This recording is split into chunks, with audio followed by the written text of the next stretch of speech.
Hello everyone. Before we start, make sure to like and subscribe to the channel and leave a comment with where you're from and what time you're watching. That way, YouTube will keep showing you stories just like this one. Now, let's begin.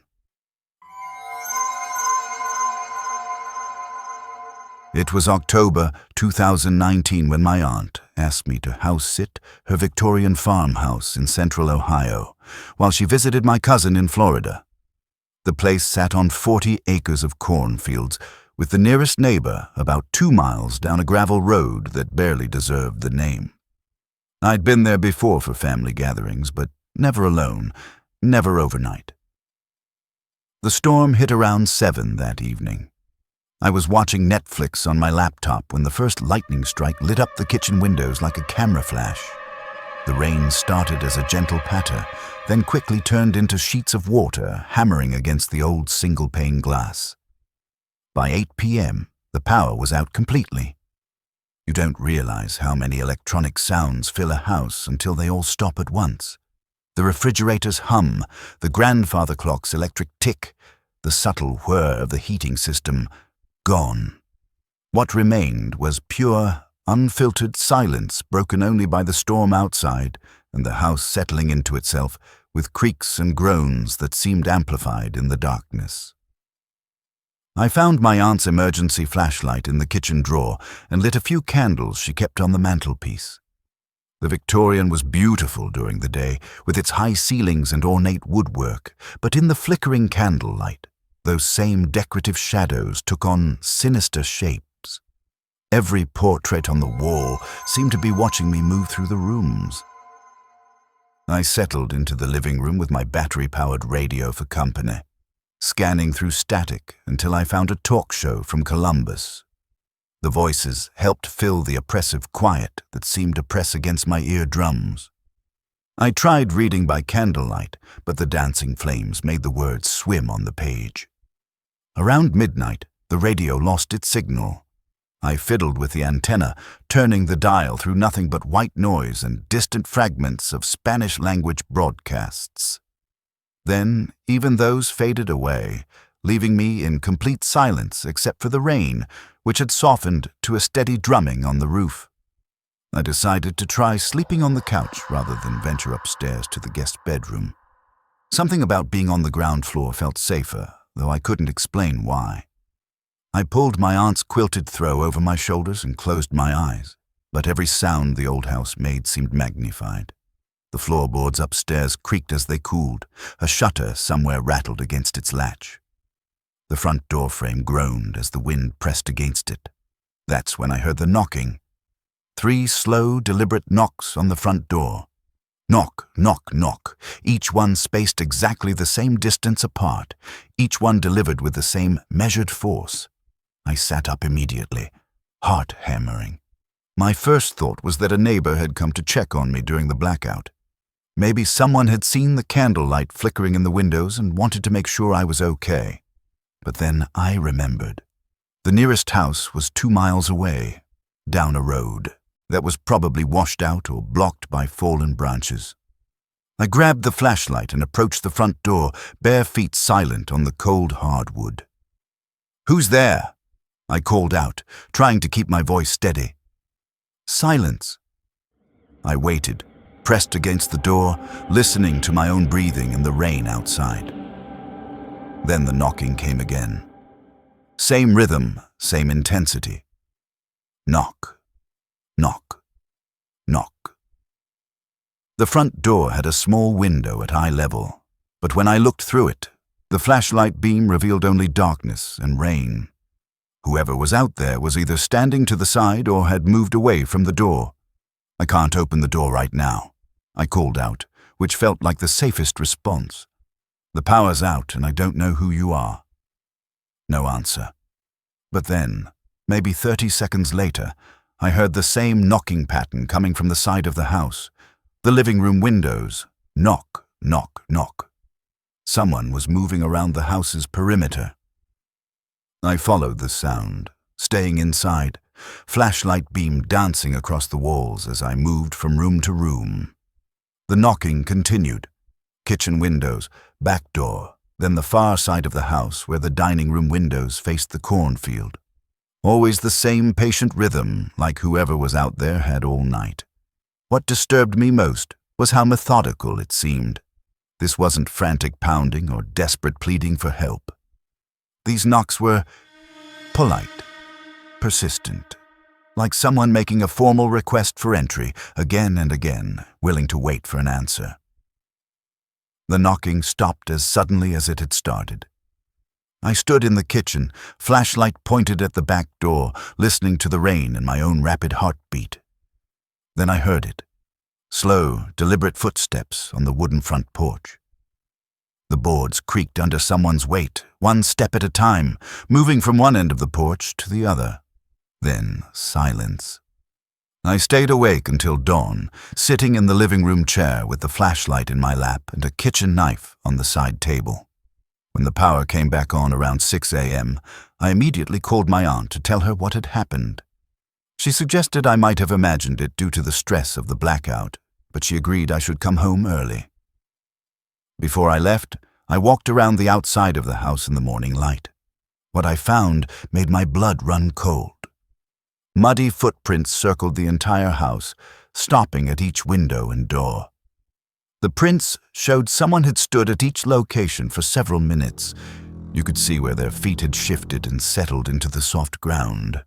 But the most disturbing detail was where the footprints led.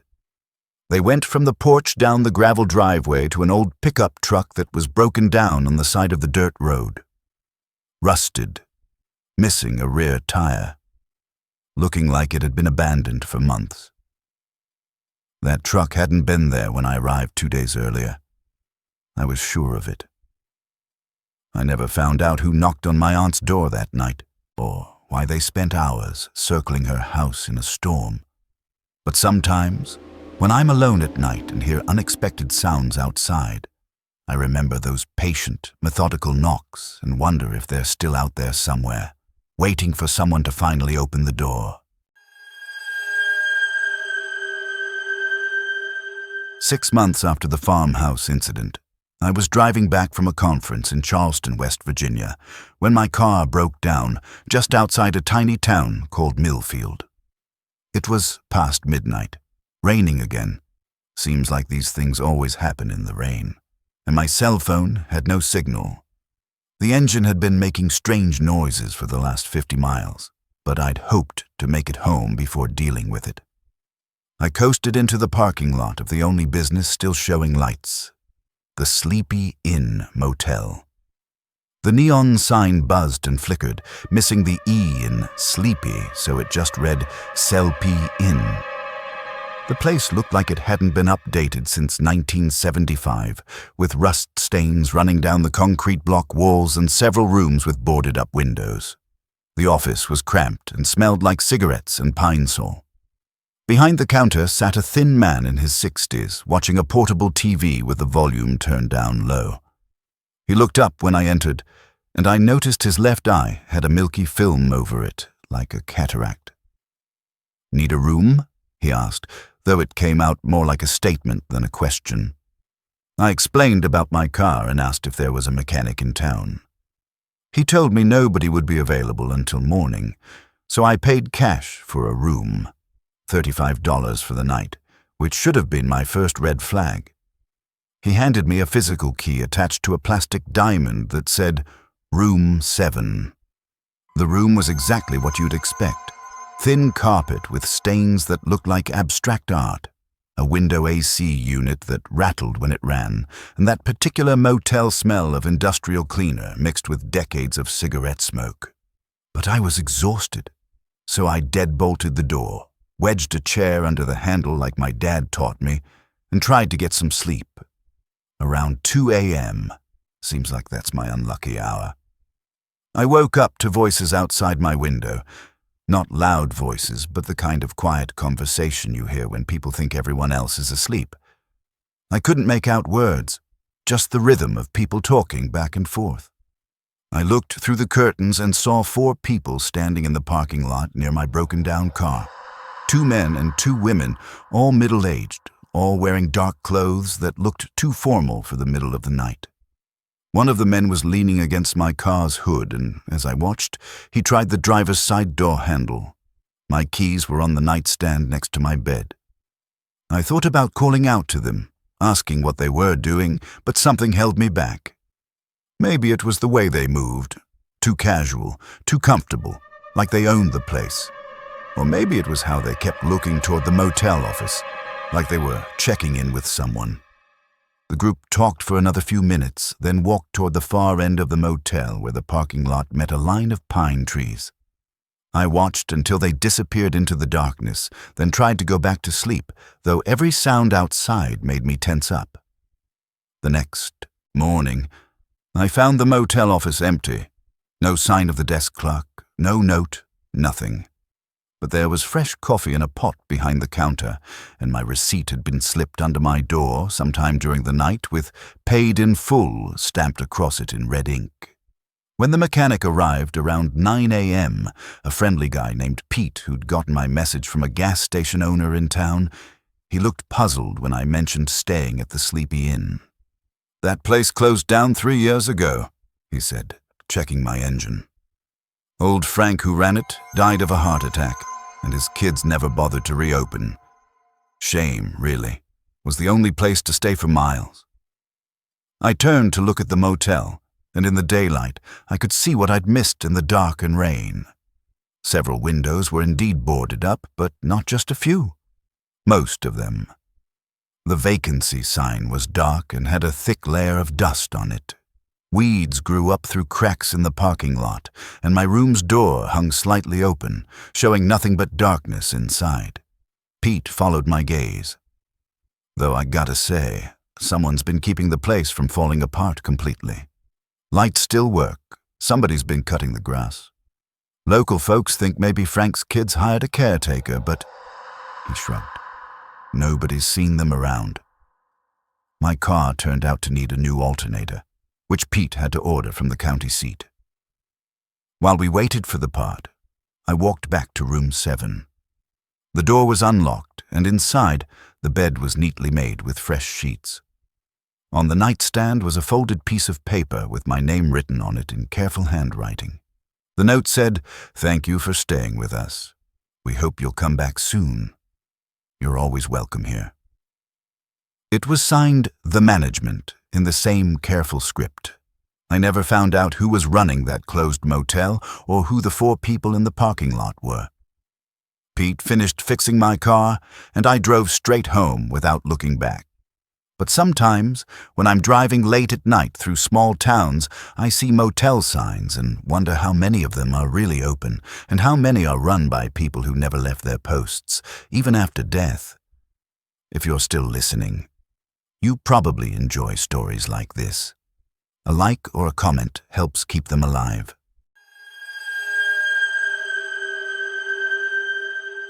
After the farmhouse and the motel, I thought maybe I was just unlucky, or maybe I was starting to see threats where none existed. My therapist said trauma can make you hyper-vigilant, always scanning for danger even in safe situations.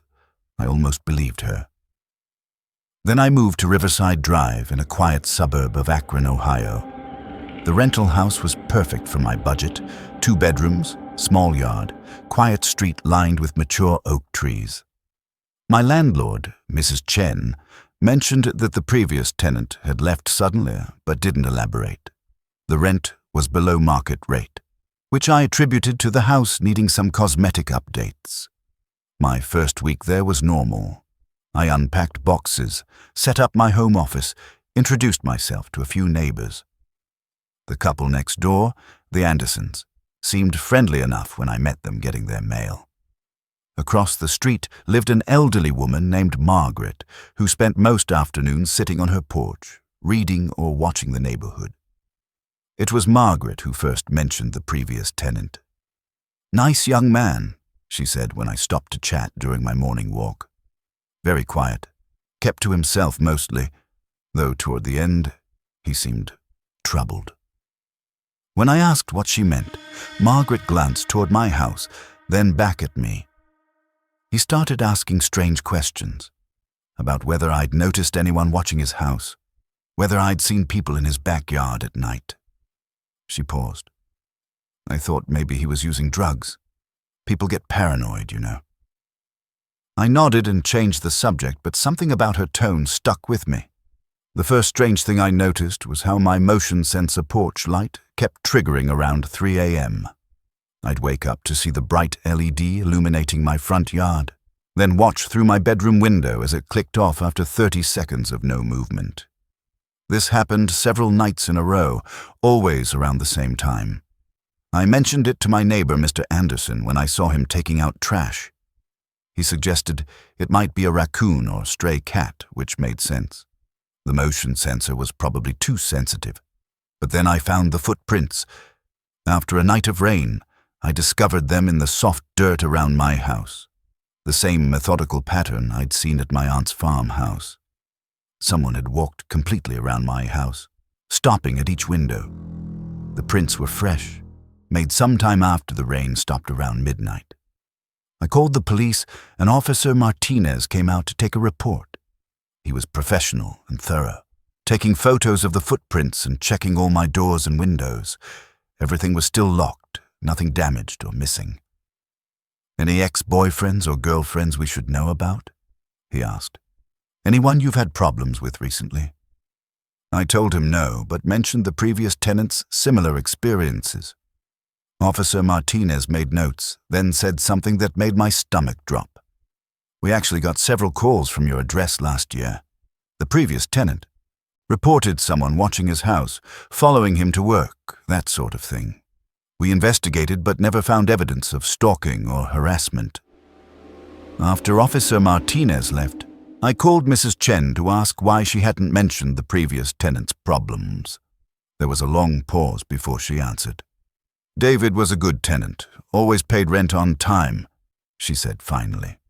But toward the end, he became difficult, demanding I install security cameras, asking if I'd given keys to anyone else. He claimed someone was getting into his house while he was at work, moving things around. Moving things around? Small things. A coffee cup left on the wrong counter, books rearranged on shelves, his toothbrush moved to a different spot in the bathroom. I told him maybe he was just forgetting where he'd left things, but... Another pause. He moved out in the middle of the night, left most of his furniture, just took clothes and important papers. I found his keys on the kitchen table with a note saying he couldn't stay there anymore. That night I couldn't sleep. Every sound made me tense. The house settling, wind in the trees, the occasional car passing by. Around 2 a.m. I got up for a glass of water and noticed something that made my blood run cold. I always left my coffee mug in the sink after dinner. It was a habit. Rinse it out, leave it upside down on a towel to dry overnight. But now it was sitting right side up on the kitchen counter, filled with fresh coffee that was still warm. I hadn't made coffee. I hadn't been in the kitchen since 8 p.m. I grabbed my phone and called 911, but as I was talking to the dispatcher, I realized how it sounded. Someone broke into my house to make coffee? They'd think I was crazy, just like they probably thought David was crazy. I hung up and searched the house instead, checking every closet, under beds, behind shower curtains. All the doors and windows were still locked from the inside. No signs of forced entry, no indication anyone had been there except for that warm coffee mug. Over the next week, it got worse. I'd come home from work to find small things changed. A book moved from the coffee table to the couch, the TV remote in the kitchen instead of the living room. My bedroom lamp turned on when I knew I'd left it off. Always small things.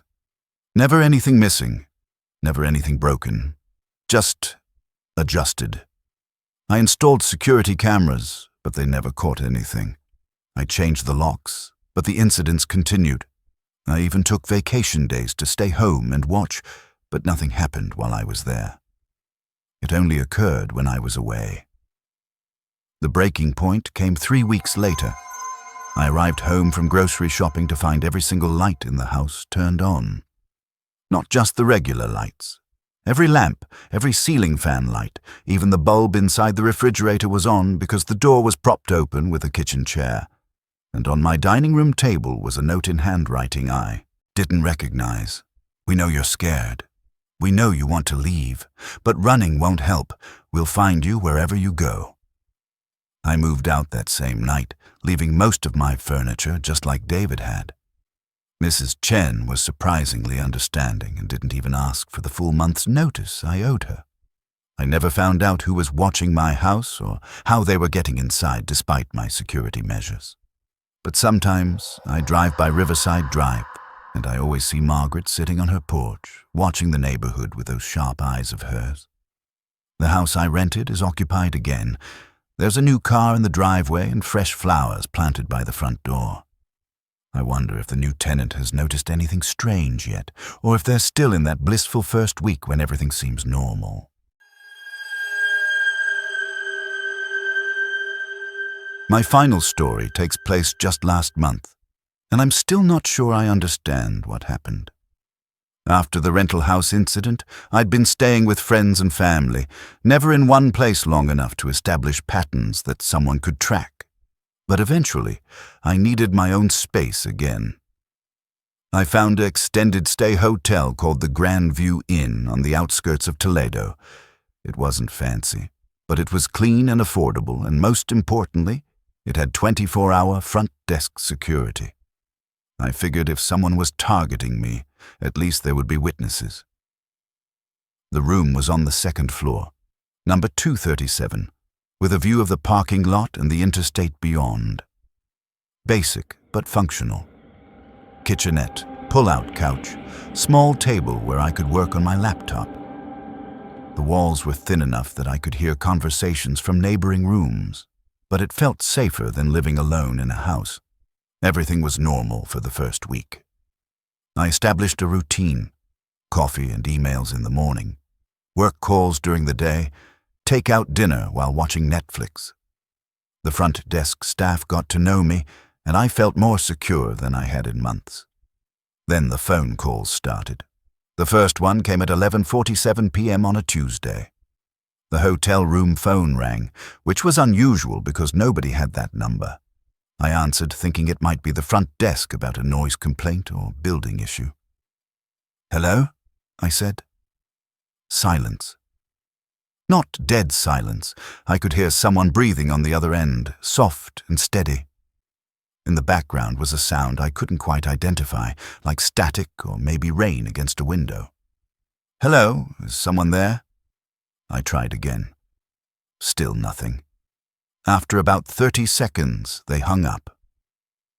I called the front desk, and Marcus, the night clerk, told me he hadn't put any calls through to my room.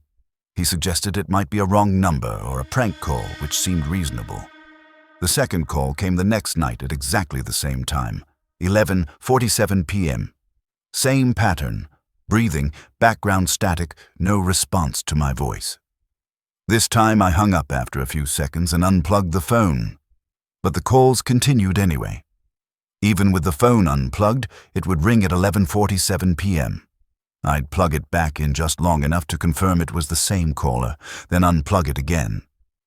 The hotel maintenance guy, Eddie, came to look at it and said he'd never seen a phone ring when it wasn't connected to the wall jack. "Must be some kind of electrical feedback," he said, though he didn't sound convinced. On the fifth night, something changed. When I answered the call, instead of just breathing, I heard a voice. Quiet, barely a whisper, but definitely human. "Room 237, the voice said. That was all, just my room number, spoken like a question or maybe a confirmation. "Who is this?" I demanded, but the line went dead. I marched down to the front desk and asked Marcus to check the hotel's phone logs. He pulled up the records on his computer and frowned. "That's weird," he said. "According to this, all the calls to room 237 are coming from room 237. That's impossible. I'm calling from room 237. Marcus nodded, still staring at his screen. "I know. But the system shows the calls originating from your room's extension and terminating at your room's extension, like you're calling yourself." We both stared at each other, processing this information. Has anyone else stayed in room 237 recently? I asked. Marcus checked his records. You're the first guest in that room for about 6 weeks. Before you, we had a businessman from Detroit. Stayed 3 nights. Before him, he scrolled back through the entries. Actually, that's strange. We've had a lot of short stays in that room lately. Most people only stay 1 or 2 nights before requesting a room change. That night, I decided to stay awake and wait for the call. At 11:47 p.m. exactly, the phone rang. But instead of answering, I watched it ring while I called the front desk from my cell phone. Marcus, is someone calling my room right now? Let me check, he said. I could hear typing in the background. No incoming calls to room 237, but this is really strange. The system is showing that your room is making a call to itself, right now, while we're talking. The hotel phone stopped ringing. My cell phone connection to the front desk stayed clear. Marcus, I want you to come up here. Bring your master key. He arrived within minutes, slightly out of breath from taking the stairs 2 at a time. Together, we searched the entire room, under the bed, in the closets, even checking behind the bathroom mirror in case there was some kind of hidden speaker system. Nothing. But when we lifted the mattress to check the bed frame, we found something that made us both freeze. Carved into the wooden slats, in shaky handwriting, was a message. They made me call myself until I couldn't tell the difference anymore. Room 237 never stops ringing. Find another room before it's too late. Below that, in different handwriting. I tried to leave, but the calls followed me home. Room 237 is everywhere now. And below that, fresher than the others. Day 12. Still calling. Still answering. Not sure which one is really me anymore. Marcus and I looked at each other. I'm moving you to a different room right now, he said. We packed my things and moved me to room 304. Marcus comped the remaining nights, and we agreed not to mention the carved messages to management until morning. But it didn't matter. At 11:47 p.m. the phone in room 304 rang. When I answered, I heard my own voice saying, "Room 304," in that same questioning whisper. I checked out immediately and drove straight to my sister's house in Cleveland. I haven't stayed in a hotel since, and I don't plan to anytime soon. But sometimes, when I'm staying somewhere overnight, I find myself watching the clock as 11:47 p.m. approaches, wondering if the phone will ring and if I'll hear my own voice on the other end. The scariest part isn't that someone was calling me. It's that, according to the hotel system, I was calling myself. And toward the end, when I heard that whispering voice saying my room number, I wasn't entirely sure it wasn't actually my own voice I was hearing. Some say it ended that night when I left the hotel, but I still wake up at 11:47 p.m. sometimes, and in that space between sleep and waking, I swear I can hear a phone ringing somewhere in the distance. Thanks for listening, if you made it through the darkness.